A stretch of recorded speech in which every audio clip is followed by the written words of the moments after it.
What are we discussing on today's Locked On Diamondbacks podcast? D-backs make us sweat it out, but they're able to clutch it out in game one against the Minnesota Twins.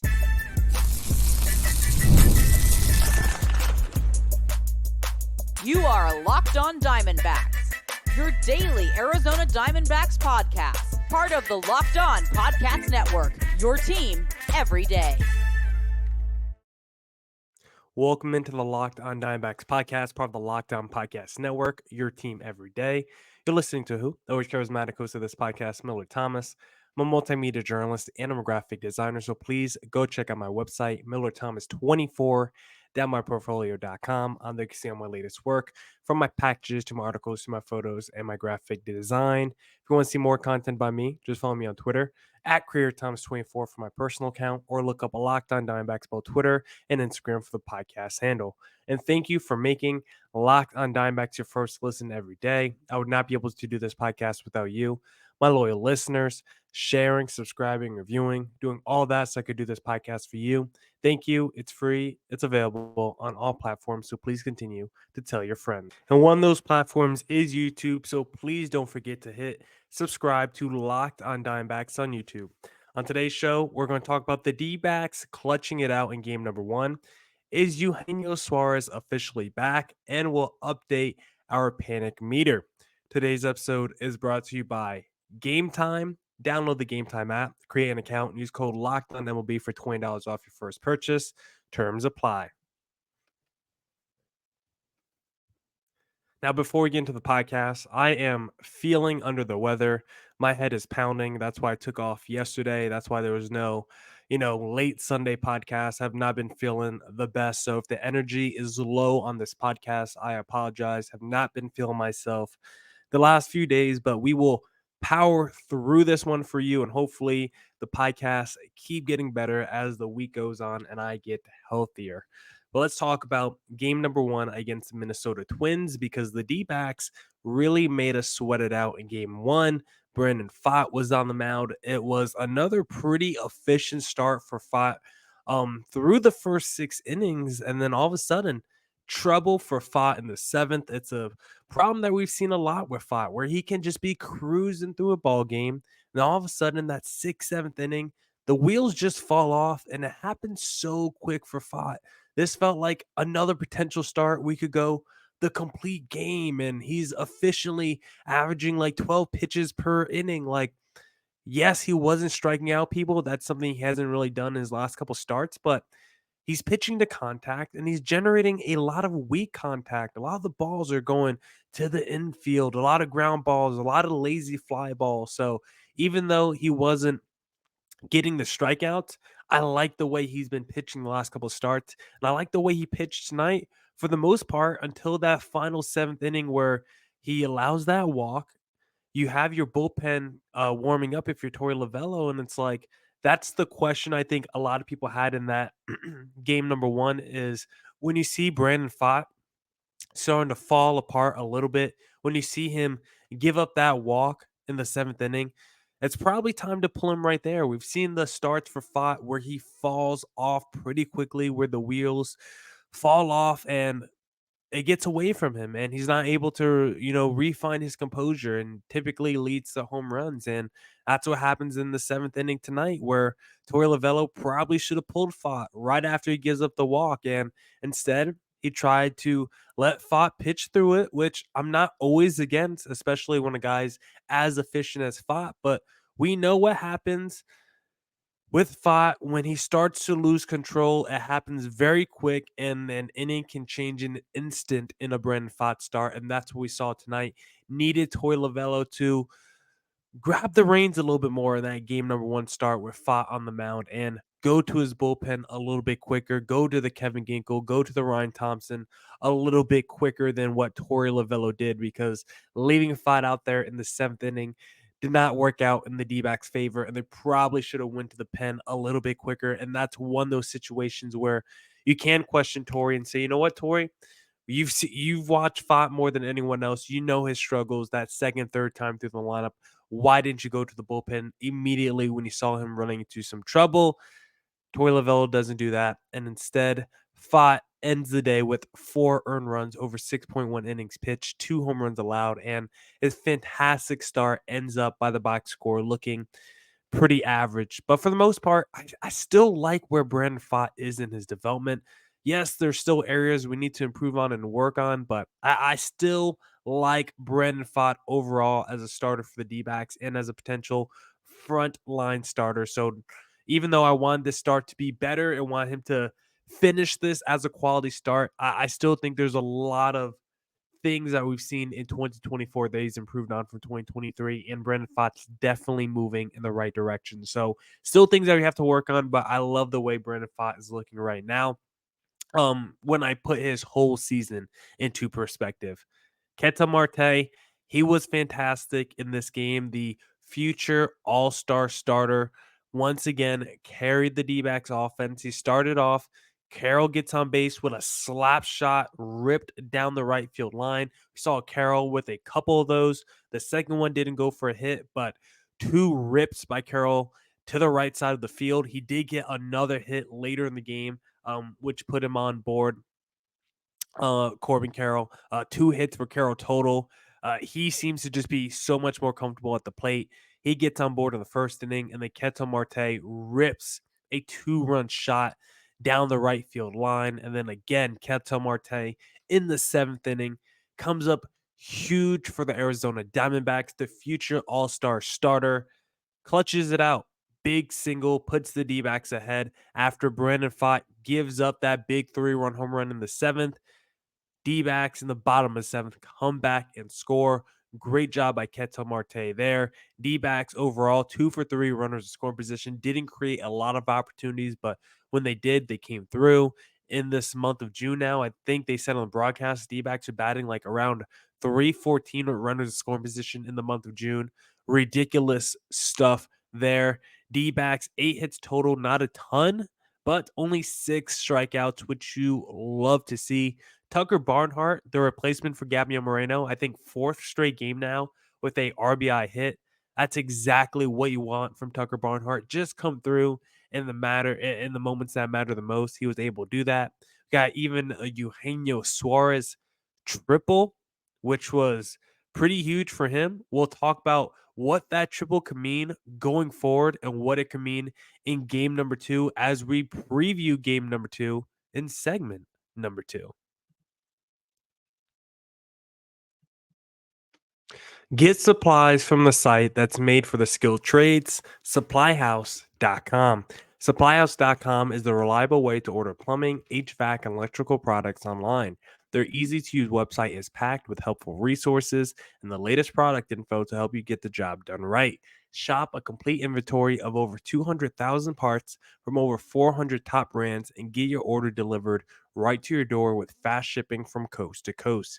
Need help with an order? Get expert support and industry leading service from the friendliest folks in the business and talk to a real person every time. Pros in the skilled trades can get a competitive edge by joining supplyhouses.com's free Trademaster program. Every Trademaster gets access to a dedicated phone line, free shipping, and discounts on every order. Join the thousands of trade pros already benefiting from their free membership at supplyhouse.com/TM and order plumbing, HVAC, and electrical supplies from anywhere with just a few clicks at supplyhouse.com. And if you're looking to purchase tickets to an upcoming sporting event, the best place to go, of course, is Game Time.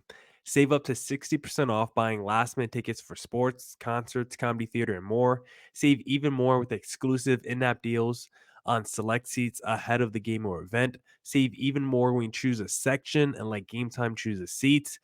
Toggling the all in pricing feature shows the total cost up front with no surprise fees at checkout, and get a panoramic view from your seat in the app before you buy. Take the guesswork out of buying MLB tickets with Game Time. Download the Game Time app, create an account, and use code LOCKEDONMLB for $20 off your first purchase. Terms apply. Again, create an account, redeem code LOCKEDONMLB for $20 off.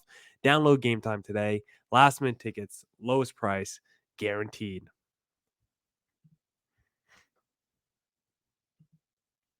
All right. Let's get back into the Lockdown Diamondbacks podcast and let's talk about game number 2 in this series because I want to talk about what the D-backs are going to do with Eugenio Suarez because in game number 1, Suarez had a pretty big triple in the game, and I want to know if that's going to lead to Torey Lovullo justifying playing him even more because Suarez has been so bad for the D-backs and it doesn't seem to matter what he does for the D-backs offensively, good or bad. Torey Lovullo is insistent on playing him, and I don't understand why because I feel like every time I look at the lineup, it's either Gurriel sitting or Marte sitting or Carroll sitting or obviously Moreno's hurt now, but or he's sitting. Like it always felt like a D-backs pillar in their lineup was sitting for an apparent rest day or whatever the reason Torey Lovullo had. But then Eugenio Suarez, he's playing every day. A guy like Blaze or Kevin Newman, more specifically Kevin Newman, who's been playing really well this month.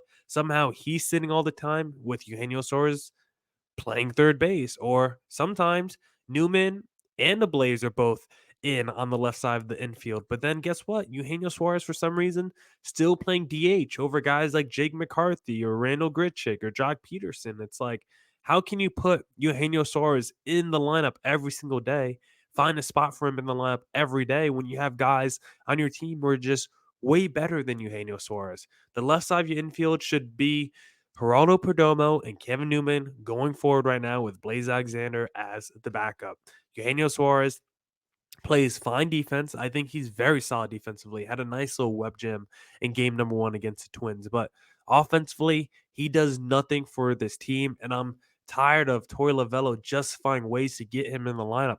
I don't understand why Torey Lovullo is always committed to guys who do nothing for you in your lineup, why he's always committed to getting those guys as many opportunities as possible and always saying, oh, we got to get those guys going. Oh, those guys are going to be important once we get to the postseason. Can't have them being cold once, the games that matter and yada, yada. Like the Jace Petersons, the Pavin Smiths, the Eugenio Suarez is like, you don't have to get them opportunity. You don't have to say, you know what, I got to make sure I get a rotation going of everyone in my roster. Make sure playing time is equal for everyone. You never know when you need someone to step up.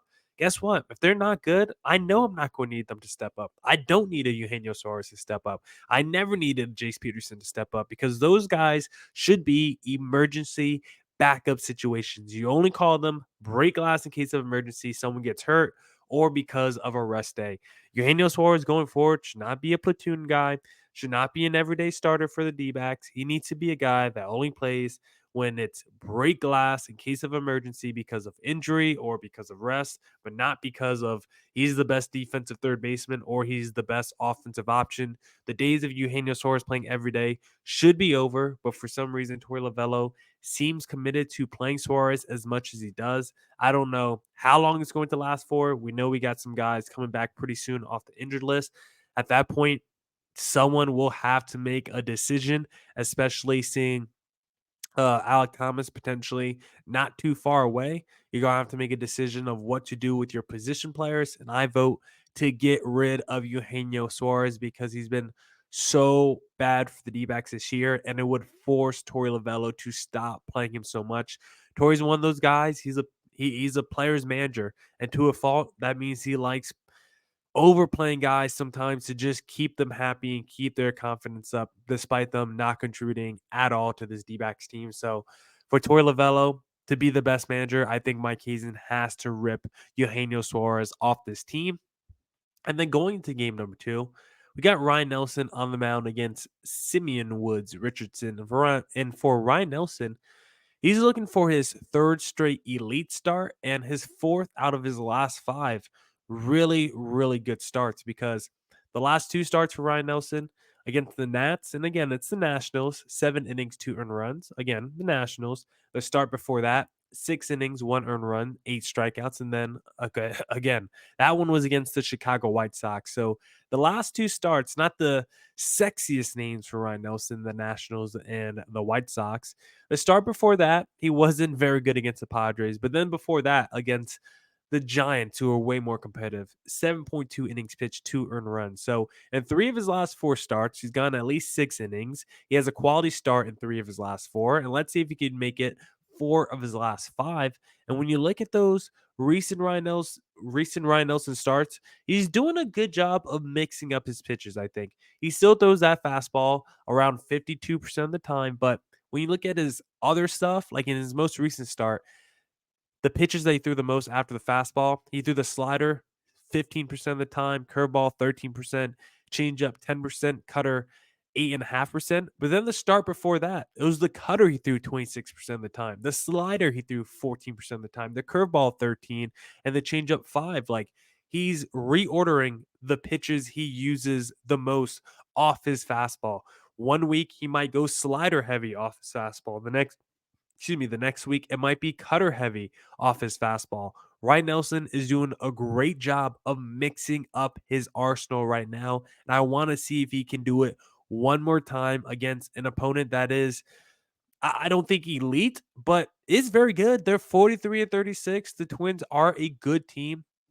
They are right there as the second wild card spot. They have a positive run differential on the year. Like whatever you want to say about the Twins, they're a good, not great team. And so I think it's an opportunity for Ryan Nelson to potentially have a start on his resume that not only looks good, but comes against a good opponent. I think an opponent like the Twins are, like I said, they're good, not great. So I think it's a perfect mixture of Ryan Nelson potentially having his best stuff against a team that's not exactly elite offensively. Meanwhile, going against a team that on paper is at least good, so looks good on the resume of a Ryan Nelson. So for the D backs, you look for Ryan Nelson. Can he do it again? Can the replacement starter once again have a good start with, potentially Zach Allen come back this week? Ryan Nelson trying to keep his job in the rotation as that long starter, replacement starter with some dudes hurt, like the Erods of the world.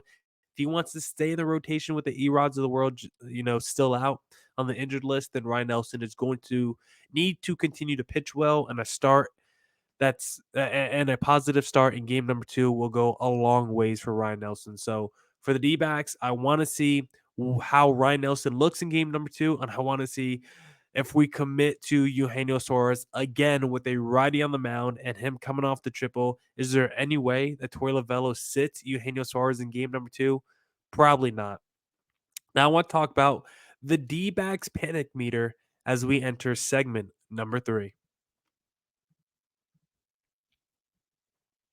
And if you want to win money on America's number one fantasy sports app, then the place that you need to go, of course, is going to be Prize Picks, because Prize Picks has over 5 million members. It is the most fun, exciting way to get in on the action while you watch your favorite sports and players. You just pick more or less on 2 or more player stats for a shot to win up to 100 times your cash. With Prize Picks, you can turn $10 into 1,000 in a single game watching your favorite sports this summer. You can make a Prize Picks lineup in as little as 60 seconds. You just need to pick more or less on 2 to 6 player stats projections, and you're locked in. There's always action on Prize Picks, and this is the perfect time to try out something new as basketball is winding down.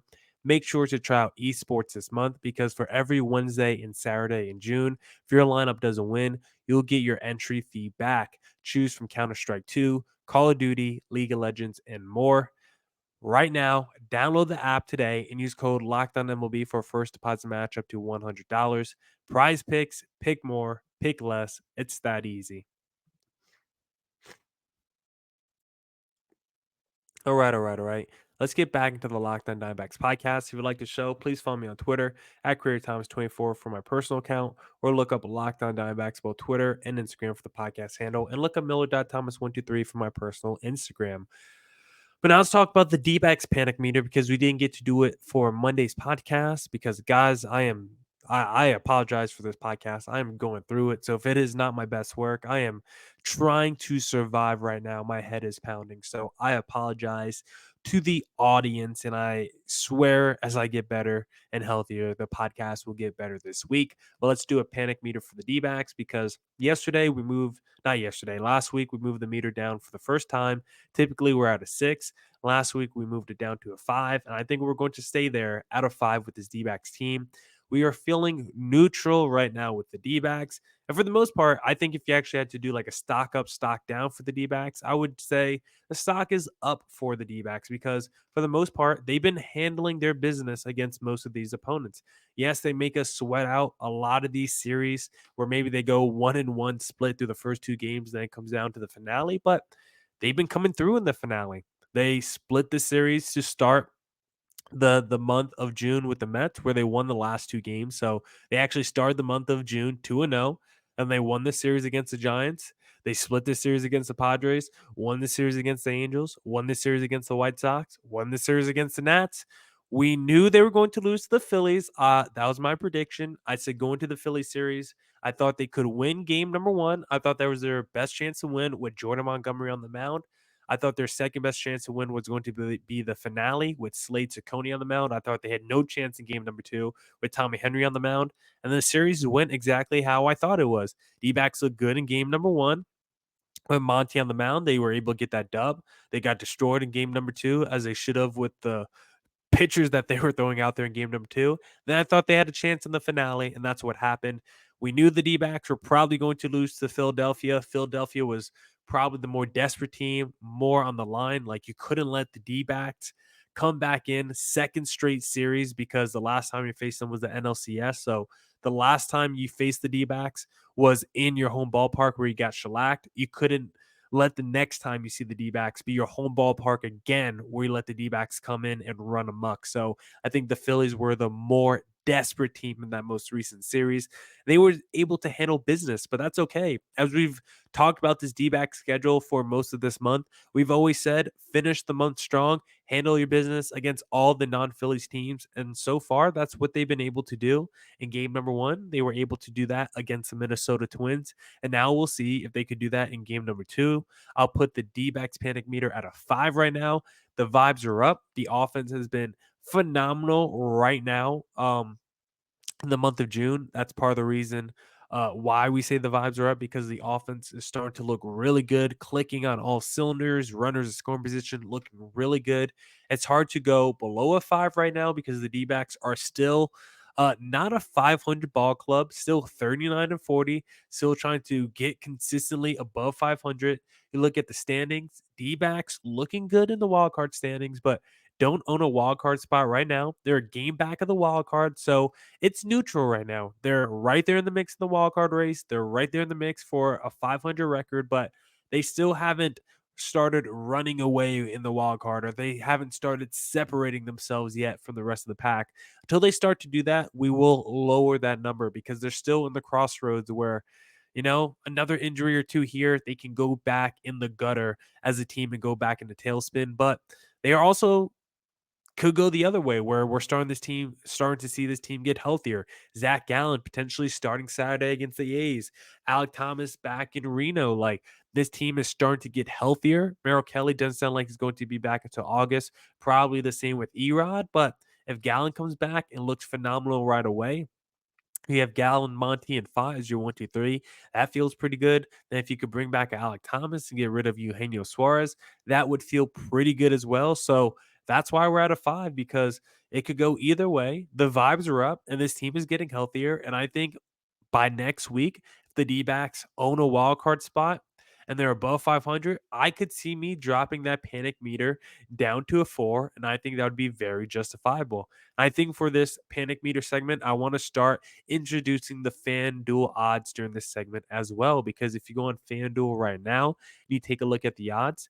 If you go on teams to make it to the postseason, right now for the D-backs, they're at plus 182 to make it to the playoffs. That's great value right now for the D-backs. I still think the D-backs are easily one of the three best teams to potentially make one of those wild card spots. And NLA's team, either Braves or Phillies, seems like the Braves will take probably that top wild card spot. And then I think the D-backs are not guaranteed because you don't want to go that far, but as close to guaranteed as you could be for that number 2 or number 3 wild card spot, because I think they're just way better than the rest of the National League, despite us being halfway through the season. The D-backs not separating from the rest of the National League. I think the D-backs are better than the Cardinals, who are at plus 108. So FanDuel thinks it's more likely that the Cardinals make it to the postseason than the D-backs. Padres at plus 116. They just put Tatis on the injured list. New York Mets plus 162. FanDuel thinks it's more possible that the Mets make the postseason than the D-backs right now. I think that's kind of crazy. I think plus 182 for the D-backs to make the postseason is kind of crazy value right now. I think you should go hammer that on FanDuel right now if you believe at all in the D-backs like I do. I still think this D-backs team is good. I still think this D-backs team will make it to the postseason. And as they get healthier in the second half, I still say watch out for this team. The offense is starting to click. Corbin Carroll's starting to heat up. I think this team is going to go on a run potentially in the second half. And to get them at plus 182 right now on FanDuel for the postseason odds, I think that could potentially be free money. Now, that's it for this edition of the Locked On Diamondbacks podcast. Come back tomorrow for more Diamondbacks news coverage and insight. And as always, stay safe, stay healthy. Doses.